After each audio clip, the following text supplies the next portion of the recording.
Students, good morning. Today we are discuss about chapter first of our accountancy, meaning and objective accounts. Accounts के meaning and objectives पढ़ेंगे. तो उस chapter का जो topic है types और सब फील्ड ऑफ अकाउंटिंग. अकाउंटिंग के टाइप्स और अकाउंटिंग के जो सब फील्ड है उसके बारे में हमें पढ़ना है. तो management now at day required various types of information to perform functions more efficiently. To meet the increasing requirement of management, various specialized branches of accounting have come into existence, such as financial accounting, cost accounting, management accounting, tax accounting, social responsibility accounting, etc.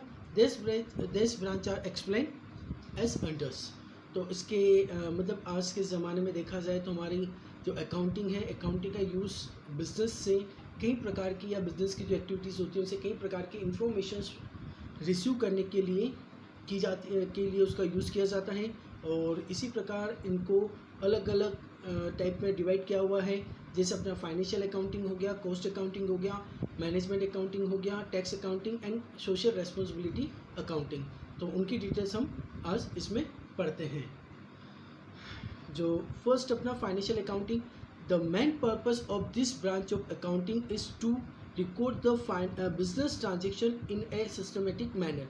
तो इसका जो main M होता है या जो purpose होता है वो होता है कि बिजनेस के जो ट्रांजेक्शन्स होते हैं, जस्ट लाइक सेल्स, परचेज या मार्केटिंग करना या प्रोडक्शंस करना, जो भी ऑल ओवर एक्टिविटीज़ उसमें एग्जीक्यूट होती है उनको एक सिस्टमेटिक तरीके से रिकॉर्ड करना होता है. To ascertain the profit or loss of the accounting period by preparing a profit and loss account and to present the financial position of the business by preparing a balance sheet. तो profit and loss account बनाकर तो इस business का profit and loss find किया जाता है. और अगर हमें बिजनेस की फाइनेंशियल पोजीशन फाइंड करना है तो उसके लिए हम लोग बैलेंस शीट अकाउंट क्रिएट करते हैं, जो भी इसकी इन्फॉर्मेशन दी हुई होती है उससे. उसके बाद उनको उनकी जो इंटरेस्टेड जो पार्टी होती है उन पार्टीज़ को इन दोनों स्टेटमेंट का एनालाइज करके समराइज करके उनकी जो इन्फॉर्मेशन होती है उनको सेंड कर दी जाती है, उनको भेज दी जाती है, ताकि उनको इसके बारे में जो भी इन्फॉर्मेशन वो चाहते हैं उनको मिल सके. Second is cost accounting. The main purpose of cost accounting is to ascertain the total cost and per unit cost of good produced and service rendered by a business, also estimate the cost in advance and help the management in exercising strict control over cost. यानी cost accounting से हम लोग यह find करते हैं या cost accounting से हमें यह इन्फॉर्मेशन मिलती है कि हमारा जो प्रोडक्शन किया जा रहा है या हम जो जिस भी प्रोडक्ट या सर्विस का मैन्युफैक्चर कर रहे हैं उसकी कॉस्टिंग कितनी है, कॉस्ट पर यूनिट कितनी है, यह फाइंड करने के लिए इसका यूज़ किया जाता है. जिससे हमारे मैनेजमेंट को ये इन्फॉर्मेशन मिल जाती है कि हमारी पर्टिकुलर एक्टिविटीज़ को या पर्टिकुलर प्रोडक्ट को प्रोड्यूस करने पर हमें ये कॉस्ट आ रही है. और फिर वह लोग उसमें ये एनालाइज करते हैं कि इस कॉस्ट को या क्या ये कॉस्ट प्रॉपर है या इस कॉस्ट को और कम किया जा सकता है या इस कॉस्ट में और एडजस्टमेंट करके हमारी जो यूनिट की प्राइस है या हमारे प्रोडक्ट की जो प्राइस है उसको डिसाइड करने के लिए इनका यूज़ किया जाता है. तो cost accounting is the find out the cost per unit and cost per product find करने के लिए इसका यूज़ किया जाता है. Now next is management accounting. The main purpose of management accounting is to present the accounting information in such a way as to assist the management in planning and controlling the operation of a business.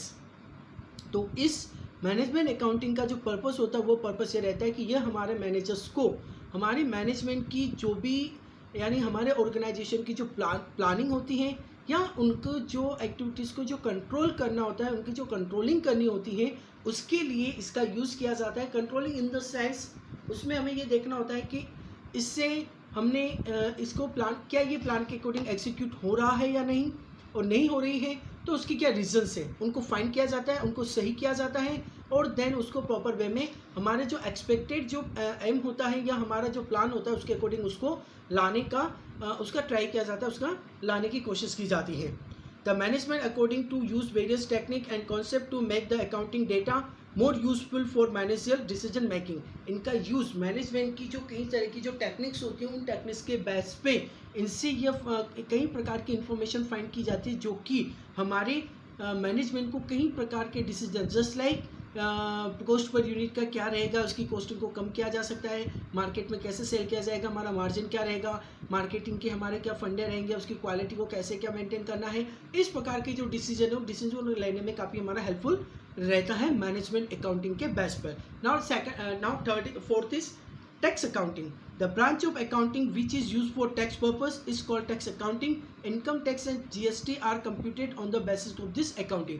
यानी इसके base पर हम हमारे organisation की जो income से या organisation की जो अलग अलग पार्ट की जो टैक्सेस होते हैं उन टैक्सेस को कैलकुलेट करने के लिए टैक्स अकाउंटिंग का यूज़ किया जाता है। Fifth is social responsibility accounting. The society provide the infrastructure and the facility without business can not operate at all. यानी बिजनेस सोसाइटी की जो फैसिलिटीज़ होती हैं या सोसाइटी के द्वारा जो इंफ्रास्ट्रक्चर हमारे बिजनेस को प्रोवाइड किया जाता है उनके बिना हम बिजनेस को एग्जीक्यूट नहीं कर पाते. जस्ट लाइक लेबर हो गई या लैंड एंड बिल्डिंग हो गया या कंज्यूमर्स हो गए या उसका यूज़ करने वाले कस्टमर्स वगैरह हो गए, ये सब हमारे सोसाइटीज़ के ही रहते हैं. Has the business also has a responsibility to the society. तो इसके बेस पर बिजनेस की भी कोई सोसाइटी के लिए रेस्पॉन्सिबिलिटी होती है. There is a growing demand for report on activities which reflect the contribution of enterprise to the society. यानी एंटरप्राइज की जो ग्रोथ हो रही है उस एंटरप्राइजेस की एक रेस्पॉन्सिबिलिटी होती है कि वो हमारी सोसाइटी का भी ग्रोथ करें, सोसाइटी की जो लाइफ स्टाइल उसको चेंज करें, उसमें इम्प्रूवमेंट लाएं, उनको एम्प्लॉयमेंट प्रोवाइड करें, उनको बेस्ट क्वालिटी के प्रोडक्ट प्रोवाइड करें, उनको बेस्ट क्वालिटी के product minimum cost per provide करें. तो इस प्रकार की बहुत सारी हमारी ऑर्गेनाइजेशन की सोशल रेस्पॉन्सिबिलिटीज़ होती है. Social responsibility accounting is the process of identifying, measuring and communicating. यानी आइडेंटिफाई करना, मेजरिंग करना और उनके साथ कम्युनिकेटिंग करना. The consist of providing employment to under privilege, providing financial and man power support for public programme, environmental contribution, product safety, product durability, consumer satisfaction etcetera. तो environment की जो कंट्रीब्यूशन है उसमें भी रहता है और उसके अलावा प्रोडक्ट की सेफ्टी भी देती है, प्रोडक्ट की ड्यूरेबिलिटी भी हमें प्रोवाइड करनी होती है और सबसे मेन जो होता है हमारे कस्टमर, जो हमारे प्रोडक्ट के जो कस्टमर है उनका सेटिस्फेक्शन भी हमें फुलफिल करना होता है. In social responsibility accounting technique have been develop for measuring the cost of this contribution. यानी उनकी कंट्रीब्यूशन की कॉस्ट को मेजर करने के लिए बनाया जाता है and the benefit of the society, जिससे बेनिफिट की सोसाइटी को बेनिफिट प्रोवाइड कर सकें. तो ये हो गया फाइनेंशियल अकाउंटिंग से. तो उसके फाइनेंशियल स्टेटमेंट वगैरह प्रिपेयर किए जाते हैं जिससे हम उसका प्रॉफिट एंड लॉस फाइंड कर सकते हैं एंड बिजनेस की फाइनेंशियल पोजीशन को आइडेंटिफाई कर सकते हैं. कॉस्ट अकाउंटिंग में हम हमारे प्रोडक्ट की कॉस्टिंग को आइडेंटिफाई करते हैं, कॉस्ट पर यूनिट फाइंड करने के लिए इसका यूज़ किया जाता है.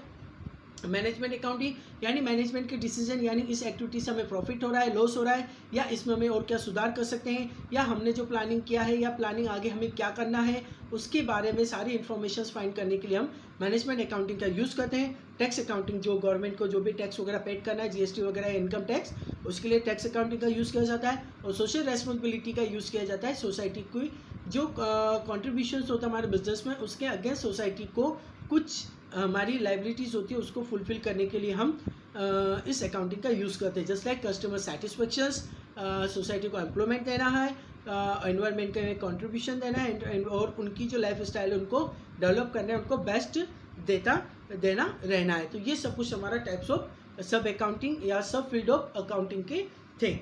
Now next topic is accounting as a source of information. Accounting as a source of information. Accounting क्या होती है? इंफॉर्मेशन का सोर्स होती है, एक इंफॉर्मेशन के सोर्स के रूप में यूज़ किया जाता है. Accounting is often regard as the language of business. यानी इसको लैंग्वेज ऑफ बिजनेस के रूप में भी यूज़ किया जाता है. Since the main aim of a language is to serve as a mean of communication, accounting communicate the result of business activity to management, owners, investors, creditors, lenders, government etcetera. तो language का क्या रहता है? Language का सीधा सा ये रहता है कि वो हमें कम्युनिकेट करें, हमें इंफॉर्मेशन प्रोवाइड करें. उसी प्रकार अकाउंटिंग से बिजनेस से रिलेटेड इंफॉर्मेशंस उनके जो ओनर्स होते हैं, उनकी जो इंटरेस्टेड पार्टी यानी ओनर्स हो गए या उनके इन्वेस्टर्स हो गए, क्रेडिटर्स हो गए, लैंडर्स हो गए, गवर्नमेंट्स हो गई, इन सबको बिजनेस एक्टिविटीज़ के बारे में इंफॉर्मेशन प्रोवाइड करने का काम कौन करता है? अकाउंटिंग के द्वारा किया जाता है कि बिजनेस प्रॉफिट में है, लॉस में है, बिजनेस ने कितना टैक्स डिपॉजिट किया, बिजनेस का कितना टैक्स बन रहा है, बिजनेस ने सोसाइटी के लिए क्या किया, सोसाइटी को कितना हार्म किया, या सोसाइटी के लिए कितना वेलफेयर किया हुआ है, या सोसाइटी का लाइफ स्टाइल को कितना किया, या सोसाइटी को प्रोडक्ट वगैरह किस लेवल का प्रोवाइड करें, प्रोडक्ट की क्या ड्यूरेबिलिटी है, प्रोडक्ट की क्या क्वालिटी है, प्रोडक्ट की क्या कॉस्टिंग है, वो सब हम इससे रिलेटेड इंफॉर्मेशन अकाउंटिंग से प्राप्त करते हैं और इनसे रिलेटेड जो पार्टीज होती हैं उनको प्रोवाइड की जाती है। तो यह हमारी सोर्स ऑफ इंफॉर्मेशन हो जाता है। Now different groups of persons have vested interest in a business organisation, यानी जिनका बिजनेस में काफ़ी इंटरेस्टेड होता है। Accounting provide useful information all this interested parties, तो इन सबको इससे रिलेटेड जो इंपॉर्टेंट इंफॉर्मेशन होती है उनको प्रोवाइड की जाती है। Now next topic is users of accounting information and their needs. Users of accounting and their needs, या parties interested in accounting information, यानी accounting information की जो parties से उनका क्या इंटरेस्ट रहता है, उनको कैसे कैसे क्या क्या इन्फॉर्मेशन प्रोवाइड करनी रहती है और इनका इंटरेस्ट क्यों रहता है, कौन कौन सी पार्टीज रहती हैं, तो वो देखते हम। Accounting information is use by various group of people, तो अकाउंटिंग इनकी इंफॉर्मेशन को कई प्रकार के जो पर्सन्स के ग्रुप होते हैं उनको यूज़ किया जाता है। Who have contact with their enterprises, जो हमारे एंटरप्राइजेज के साथ कनेक्टेड रहती हैं। They use accounting information in order to satisfy some of their varied need of for informations. This users may be classified into groups, internal users and external users. तो इन जो groups हैं, groups को हम दो type में divide कर सकते हैं या दो ग्रुप में डिवाइड कर सकते हैं। फर्स्ट होता है अपना इंटरनल ग्रुप और सेकंड होता है एक्सटर्नल यूजर ग्रुप। तो इंटरनल यूजर्स में क्या आएगा, internal user are the person who have direct interest in the business enterprises, जिनका बिजनेस एंटरप्राइज में डायरेक्ट इंटरेस्ट होता है, such as owner and management, जैसे ओनर और मैनेजमेंट का डायरेक्ट बिजनेस में इंटरेस्ट होता है क्योंकि उनका पैसा लगा रहता है, वो उसके लिए वर्क करते हैं, उसके बेस पर उनकी जो भी एक तरह से कह सकते हैं लाइफ सर्वाइव करने का उनका एक ऑप्शन रहता है। तो इंटरनल यूजर में first is owner. Owner contribute capital in the business, owner जो बिजनेस में अपनी कैपिटल को कंट्रीब्यूट करता है। And as such what to known about the profitability and financial soundness of the business, तो वह यह जानना चाहेगा कि मेरे बिजनेस की क्या प्रॉफिटेबिलिटी है, मेरे बिजनेस की क्या साउंडनेस इन टर्म्स, इनसे हमें क्या मिल रहा है, क्या इससे आउटपुट मिल रहा है, क्या इस एक्टिविटी से मेरे को बेनिफिट हो रहा है। They also want to know whether the profit are increasing and decreasing, उसके साथ ये भी जानना चाहेगा कि कब हमारे बिजनेस में प्रॉफिट इंक्रीज होगा और कब हमारे बिजनेस का प्रॉफिट डिक्रीज हो रहा है। What are the reason for the increase और डिक्रीज इन प्रॉफिट, प्रॉफिट का इंक्रीज और डिक्रीज होने का क्या रीजन है। What is the value of fixed assets, business की फिक्स्ड एसेट्स की क्या वैल्यू है। And floating assets of the business, और बिजनेस की फ्लोटिंग यानी जो फ्लोटिंग रहती है ना वेरिएबल वाली बदलती रहती है एसेट्स क्या है। All such information is provide by the accounting, यह सारी इंफॉर्मेशन अकाउंटिंग के द्वारा उनको प्रोवाइड की जाती है। Now second is management. Management need accounting information for the efficient and smooth running of the business enterprises, यानी बिजनेस एंटरप्राइजेस की इफिशिएंट यानी किफ़ायती और स्मूथ यानी स्ट्रॉन्ग एग्जीक्यूशन के लिए मैनेजमेंट को बिजनेस अकाउंटिंग से बिजनेस से रिलेटेड इंफॉर्मेशन की रिक्वायरमेंट होती है, जिनके बेस पर वो बिजनेस की एक्टिविटीज़ को एग्जीक्यूट करने की या उसमें कुछ कमी हो गई तो उनको कैसे सही किया जा सकता है, या हमारी प्लानिंग को कैसे बेटर बनाया जा सकता है, या हमें क्या आगे और अच्छा इसके लिए किया जा सकता है।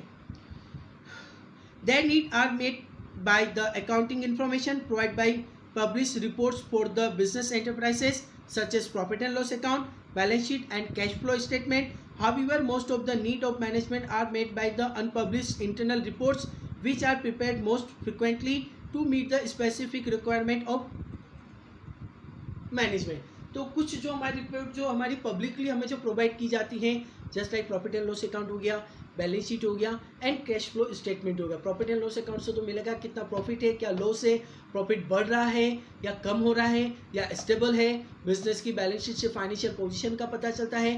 कैश फ्लो स्टेटमेंट से पता चलता है कि कैश का कितना फ्लो है, कैश कितना आ रहा है जा रहा है, ये सब कुछ इन्फॉर्मेशन रहता है। और अनपब्लिकली जो कुछ इंटरनल रिपोर्ट्स होती है जो उनकी रिक्वायरमेंट के अकॉर्डिंग वो टाइम टू टाइम बनाते रहते हैं और उनके अकॉर्डिंग उनके इन्फॉर्मेशन गेट करते रहते हैं। Such unpublished or internal reports provide the information relating to the cost of a product, speed of increase in the cost of production, profitability of each product, reason for increase or decrease in sales and profit, estimate of future sales and profit etc.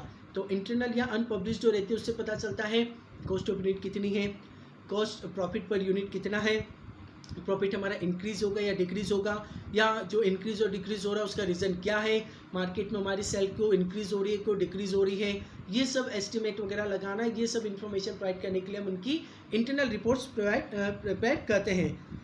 And management has direct access to the unpublished report which content valuable information not available to external users. जो external users के लिए नहीं होती है उनसे हम हमारी इसकी जो रिलेटेड जो इन्फॉर्मेशन होती है उनको गेट करते हैं, उनको फाइंड करके मैनेजमेंट इनसे रिलेटेड इंपॉर्टेंट डिसीजन लेता है. तो ये मैनेजमेंट थे, ये थे हमारे इंटरनल यूजर्स में owner and management. Now external users, individuals और ऑर्गेनाइजेशन हु हैव प्रेजेंट और future interest in the business enterprises. जो इंडिविजुअल और ऑर्गेनाइजेशंस होती है जिनका प्रेजेंट और फ्यूचर में हमारे बिजनेस में बिजनेस एंटरप्राइजेस में इंटरेस्ट रहेगा, but are not part of the management, are called external users. लेकिन जो मैनेजमेंट का पार्ट नहीं होता है, जो हमारे बिजनेस से डायरेक्टेड कॉन्टेक्ट नहीं होता है, उनको हम एक्सटर्नल यूजर्स कहते हैं. User of accounting information, they have no access to internal और unpublished reports of the enterprises. जो हमारी बिजनेस की इंटरनल और अनपब्लिश्ड रिपोर्ट्स को एक्सेस नहीं करते हैं. Hence, make use of external और unpublished reports such as profit and loss account, balance sheet and cash flow statement. जो हमारी published जो reports होती है just like profit and loss account, cash flow and balance sheet, उनको ही वह access करते हैं, उनसे ही information देते हैं. External users are potential investors, creditors, lenders, employees and governments etc. ये हमारे सारे external users होते हैं. As an information system, the accounting process provide information to all the users, whether inside or outside the business enterprises. तो आगे जो हमने discussion किया है, इस डिस्कशन के आधार पर अकाउंटिंग हमारे बिजनेस से रिलेटेड इन्फॉर्मेशन इंटरनल और एक्सटर्नल यूजर्स दोनों को प्रोवाइड करती है. वो उनके अकॉर्डिंग डिवाइड करता है किसको क्या इन्फॉर्मेशन देनी है और क्या इन्फॉर्मेशन किनको नहीं देना है, ये सब उसमें रहता है. Such information help the user of the information in making various decision. जिन इन्फॉर्मेशन के बेस से यूजर कई प्रकार के डिसीजन लेता है. The information is communicate through various financial statement, और यह कई प्रकार के फाइनेंशियल स्टेटमेंट के द्वारा इनको इन्फॉर्मेशन दी जाती है, just like profit and loss account, balance sheet and fund flow and cash flow statement. The financial statement are normally prepared on arrear basis. ये फाइनेंशियल स्टेटमेंट जो बनाए जाते हैं ईयरली बेसिस पे बनाए जाते हैं, साल दर साल. However, the frequency of their preparation depend on the need of their users. For example, the sales manager may require monthly or even weekly informations. और यह अलग अलग यूजर्स पे डिपेंड करती है कि उनको कितनी ड्यूरेशन की इंफॉर्मेशन दी जाए. जैसे सेल्स मैनेजर को रिक्वायरमेंट होती है weekly, even monthly and quarterly sales की, कि उनकी सेल्स की रिपोर्ट क्या है क्वार्टरली, वीकली और इसकी. उसी प्रकार तो इसके जो sales whereas the need of investors, creditors will be satisfied by annual statement. और उसके अलावा इन्वेस्टर जो हमारे क्रेडिटर्स होते हैं उनको हमारी ईयरली स्टेटमेंट से उनको सेटिस्फाइड किया जा सकता है. Various items of financial statement are present in the form of ratio, percentage and graph. और अलग अलग स्टेटमेंट अलग अलग तरीके से शो किए जाते हैं. कुछ परसेंटेज में रहते हैं, कोई ग्राफ में रहते हैं, और कोई चार्ट वगैरह में प्रेजेंट करके उनको शो अप किया जाता है. तो ये हमारे इसके पार्टी से ये इनके इंफॉर्मेशन जिनको प्रोवाइड करने का यह तरीका रहता है, वो था source of information from accountancy. अब now next topic is our